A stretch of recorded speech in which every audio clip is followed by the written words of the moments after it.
নম্বর প্রশ্নটা একটু ভালো করে পড়ো।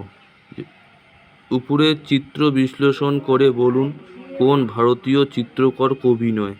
তাহলে দেখো, ভারতীয় প্লাস চিত্রকর, ঠিক আছে, কিন্তু কবি নয়। তাহলে ভারতীয়র বক্স হচ্ছে এটা, ভারতীয় কে কে, এ ডি এফ জি, এরা হচ্ছে ভারতীয়, আর চিত্রকরের বক্স হচ্ছে এটা।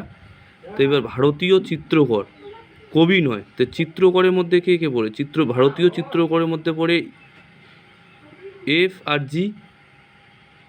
তো এবার দেখো, এই বক্সের ভিতরে আছে কবি, তো কবির বক্সে আছে কি, জি আছে, ডি তো আছে, তাহলে কি নেই, এফ নেই, এফ আলাদা, চিত্রকর কিন্তু কবির বক্সে নেই, তাহলে এফ হবে সঠিক উত্তর।